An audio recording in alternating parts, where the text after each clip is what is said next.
Hello, everybody. Are you ready for another bridge tip? Well, today we're going to be talking about something that everybody says you should never do. They say never, never, never underlead aces.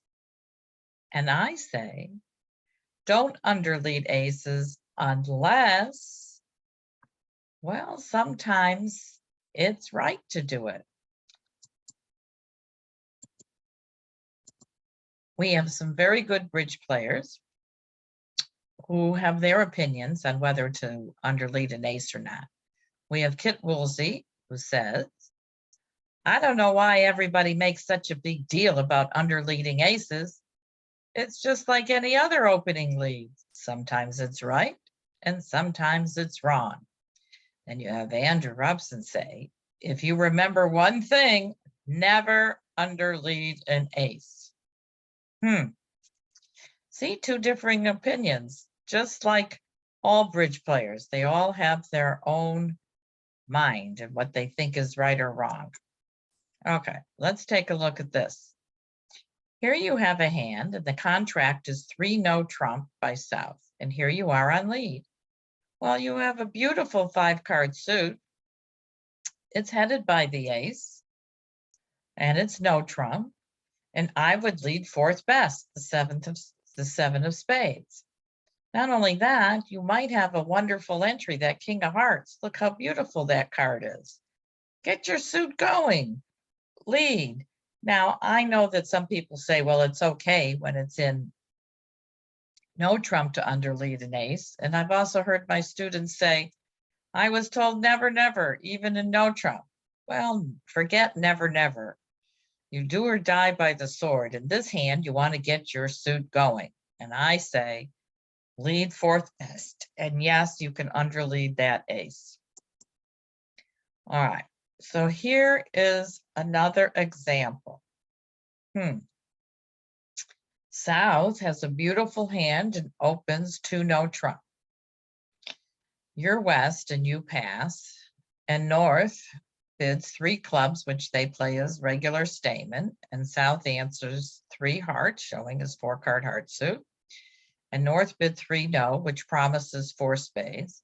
So South also has 4 spades and corrects the contract to 4 spades. Okay, so you're probably, as West, going to lead a diamond or a club. We're not sure which one. However, you choose one, and Declare is going to win it and try to knock out some trump. So when he leads a spade and you eventually win your ace of spades, what do you do next? You're staring at the dummy and you see the King Jack of Hearts. Well, I would put the Declarer to a guess. I would, in tempo, lead a small heart. Yes, you're underleading your ace. Your partner may not have the queen, but then again, they might. And it's hard for you to think that the ace is going to be thrown away anywhere and that you're going to go to bed with an ace when the South hand did show 4 hearts. So it's hard to get rid of all of those. So what the heck?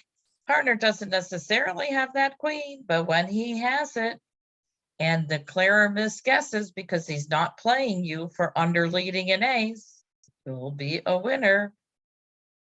So here, put him to the guess.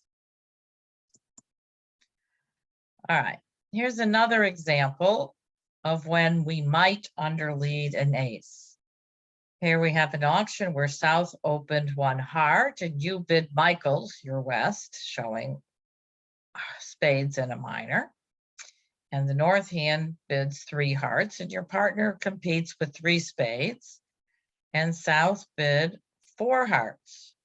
And it came back around to your partner. You might have already bid 4 spades, but let's say you were trembling and a fearful type and you passed, but your partner now bid 4 spades.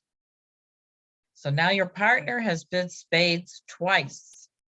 Okay, why is that important? Well, look at your spade holding. Your partner is likely to hold that King of Spades. and you have a void in clubs, and they're at the 5 level, and we would like to defeat the enemy. So perhaps we can try for a club ruff. Well, how are we going to do that? We're not so sure that we're going to cash too many spades. They're not bidding at the 5 level with lots of spade losers. So we're going to take a chance, and we're going to underlead our ace of spades, and we're going to lead the 3. And if our partner is lucky enough to hold the king of spades, when he wins it, and he thinks to himself, my partner underled an ace, or is declarer holding up? Well, it wouldn't make much sense for declarer to hold up, most likely. So you're going to have to think that your partner underled their ace for a reason. What could that reason be? Well, they did bid Michael showing the 2 suited hand. Perhaps they want a ruff. Well, what suit do they want a ruff in? They want a ruff in a lower suit because they led their lowest spade. That is a suit preference card. So your partner should put a club on the table for you to ruff. You see how nice that is if you underled your ace? All right, let's see what else can go.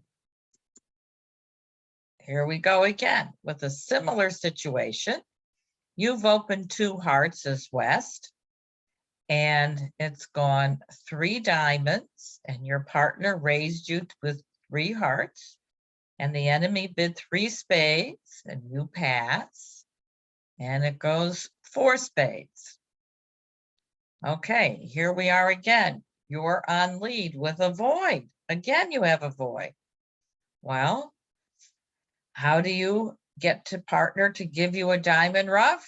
You underlead your ace, but this time you don't lead the 4, you lead a high one, the 10, right? You don't want to necessarily lead the jack because you might think, well, you're leading from ace jack. If you lead the 10, it's very suspicious for him when he holds the queen. So the queen is going to hold. He should play the queen. Why? Because he plays lower of 2 touching honors. When you hold the king and the queen, you should play the lower one so that your partner knows that you hold the higher one. Anyway, so on this, it's going to go 10 of hearts, small, queen, and all of a sudden he holds the queen. He has to think about, what did you want to underlead your ace for? I want a ruff. Please give me a ruff. Please, please, please. Well, which suit? Well, there's 2 indications. 1, you led the 10 of hearts. And number 2, there's a 6-card suit and dummy. That's the one that you rate to be short in since you made a weak 2-bit. So you should put a diamond on the table. And if he doesn't get the idea that you wanted a ruff by underleading your ace, then you might have to go to the partnership desk and get a new partner. All right, here we go.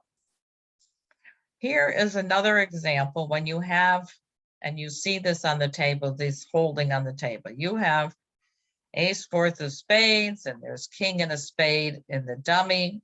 We don't know what your partner has. You can see it here because I've showed it to you, but there's jack and a spade on the south hand. Okay, so this would happen in the middle of a hand, more likely. You don't know what you want to lead, but here you want to put the declarer to the guess again. Why do you want to put him to the guess? Well, partner might have the queen of spades and they might not. However, if declarer is going to play the suit, he's going to have no choice but to play a spade up to the king. Here, if you lead a small spade, declarer won't play you for underleading the ace many times, and they'll play small to their jack, thinking that the east hand has the ace, and your partner will win their queen, and you'll get 2 spade tricks instead of 1. They might guess right, but like I said, if they're going to play the suit in isolation, they're going to play up to the king.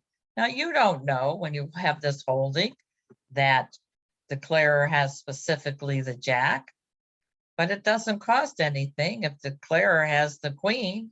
So what? Then he has the king and the queen. But it does matter if your favorite partner holds the queen for you. All right, well, I would underlead my ace in the middle of a hand. We'll see what happens. There's other times where you might consider underleading an ace. When your left-hand opponent is known to have all of the high card points, so underleading an ace might not cost when the king is expected in dummy. Now, when does that happen? If your right-hand opponent opened a weak 2 or 3 bid and left-hand opponent raised to gain.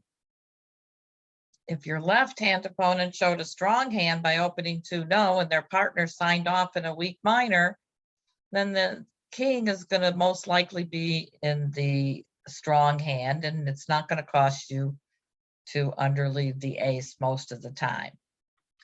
Also, if your left-hand opponent made a takeout double and the weaker hand is declarer. And another time that you might is if you are on lead with ace 9-8-2 or ace 9-8 in a suit, or some combination of that, and there's 3 small or 2 small in the dummy on your right, right? So many times declarer doesn't know what to put in. He might have the king or the jack.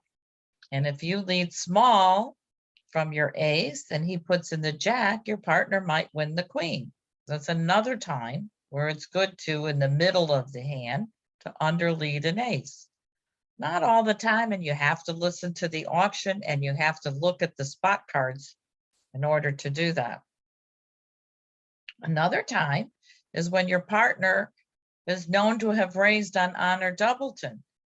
Well, if that honor doubleton is the king and you lead small to his king, he can come back to your ace and you can give him a ruff.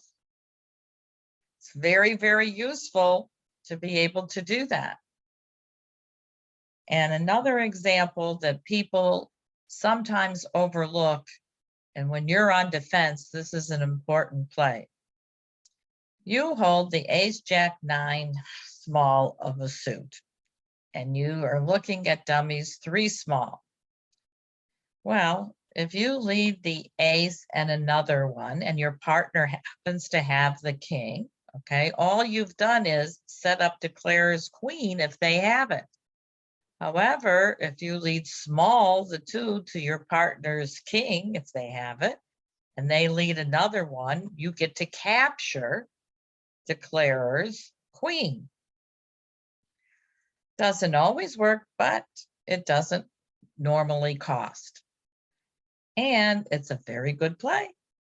And an expert play will do that because they don't want to set up the declarer's queen. Well, I hope you had fun underleading your aces. Don't get mad at me if they don't work. Just have fun and have a smile on your face. If you have any other questions or you would like something on a particular topic, please email me and let me know. Other than that, I'll see you soon.